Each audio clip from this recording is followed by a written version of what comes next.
is alive! The Messiah rises! He's alive! Jesus is alive! He's alive! Jesus is alive!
Join me in saying thank you again, Dustin. Good job. Thank you to all the cast, the orchestra, everyone behind the scenes. They're going to have a seat just for a moment.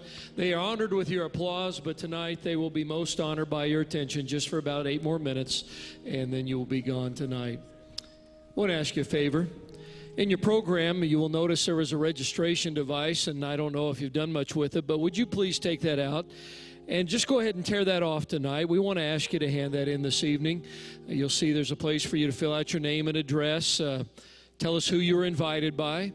We'd love to find out how you learned about the program tonight. That will help us in the days to come in order to be more effective in reaching out to more people. And then, of course, if this is your first time, we would love to hear from that. At the bottom, there is an opportunity for you to share comments, suggestions. We've collected multiplied hundreds of these, and we hope to collect yours tonight. And, of course, your words of encouragement to the cast, to the crew, the staff, all those behind the scenes would mean so much, and we hope you will take a moment. Feel free to even be filling that out as I'm speaking, and we would thank you for that in advance. Well, exactly this time a week ago, I was in a theater in New York City. Much smaller than this, a crowd much smaller than this, a story very famous, but not as famous as the one you've heard tonight. And it was about a king, a lion king. Tonight, this story's been about a king, the King of Kings. That story was fictitious. Tonight, this story was not only based on a true story, this was truth. That story was very entertaining. This one's life-changing. And that one was presented by professional actors and actresses. This one tonight has been presented by passionate messengers who've done what they've done because they care. They care about people just like you. And their lives have been changed. And I would just tell you tonight, if you only knew the hundreds of hours that have gone into this, it would just amaze you.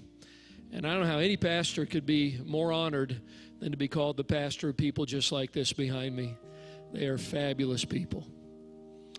But they would want to tell you something before you leave tonight, and I've just kind of been selected to speak on their behalf.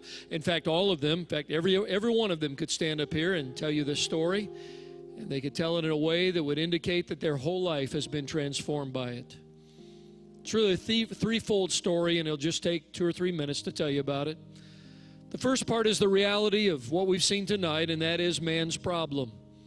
You saw it on the screen. It's not a word we often read about in the paper, a little 3-letter word called sin. It means to miss the mark. It means to violate God's standard for our behavior. It's that which has separated each and every one of us from God, because He is entirely holy and we are entirely sinful. The Bible says that every one of us was born in sin, and all have sinned and fallen short of the glory of God. That's our problem. But this story tonight has been about good news. We call it the gospel. And it is the good news that God has provided a solution. You see, the chasm between our sin and God's holiness was so great. And all of the religion and the sacrifices were only a foretaste of God's ultimate solution, which would be that He would become man, God and man, Son of God. And He would come and live a perfect and sinless life, born of a virgin. He taught as no one had ever taught, and He came to die. It wasn't the Roman soldiers that put Him on the cross. It wasn't the antagonistic, politically motivated Jews. It was the love of a Father's heart, who wanted to reconcile you and me back to Himself, but could only